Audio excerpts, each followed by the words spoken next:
Pourquoi garder l'oubli en mémoire? Dans cette nouvelle vidéo, je vais vous expliquer comment l'oubli contribue à votre épanouissement, tant sur le plan personnel que professionnel.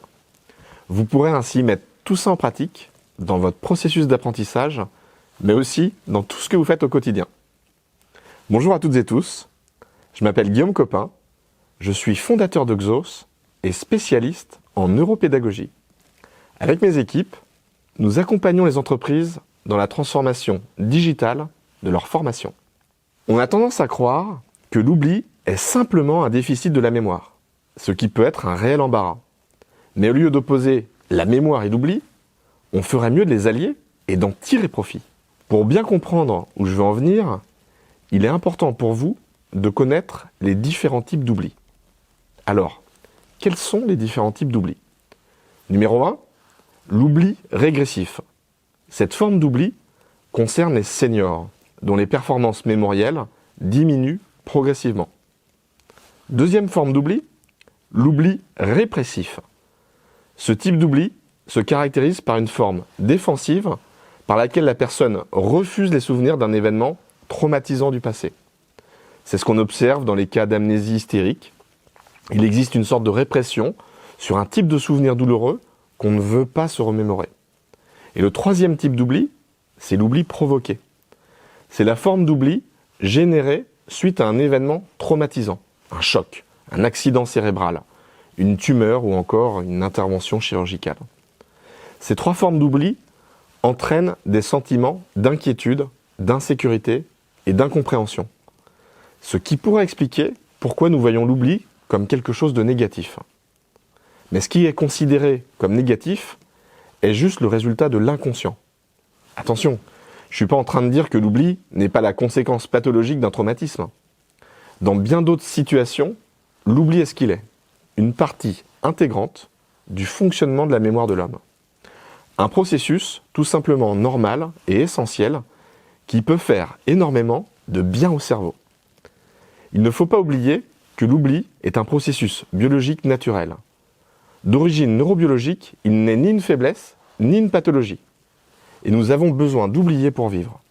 L'oubli est une force du cerveau humain. Il offre une nouvelle vie, un nouveau départ. C'est un atout pour se détacher des pensées inutiles qui bloquent l'esprit. Grâce à l'oubli, nous parvenons plus facilement à nous libérer et à nous réinventer. C'est une clé qui permet d'ouvrir les portes de l'avenir en toute sérénité. Alors depuis que je me suis intéressé à l'oubli, j'ai commencé à l'appliquer consciemment dans ma vie quotidienne, avant d'aller dormir, en ayant terminé une tâche, pendant les moments en famille. Ruminer tout ce qui est passé dans sa tête ne peut que générer de l'anxiété. Et devinez quoi? Je me sens plus frais, je me sens beaucoup plus productif et de plus en plus heureux. Comment la mémoire et l'oubli travaillent-ils ensemble pour optimiser la rétention des informations? Dans le domaine de la neuropédagogie, l'oubli permet de faire un tri des informations obtenues en masse, parfois sans valeur pour notre apprentissage. L'esprit décide de ce qui le touche profondément ou pas, pour le garder dans le subconscient. Ce qui nous interpelle peut provoquer des émotions fortes et favoriser l'ancrage. Analyser la nature de l'oubli permet de travailler sur de meilleures pratiques pédagogiques et d'améliorer la stratégie de mémorisation. Un processus efficace qui repose sur la qualité du rappel ainsi que les répétitions ultérieures. Tirer parti de l'oubli en conservant les bonnes informations dans la mémoire est autant une opportunité qu'un défi. Il peut être utile d'attirer l'attention des apprenants au moment de leur transmettre des éléments par différentes façons.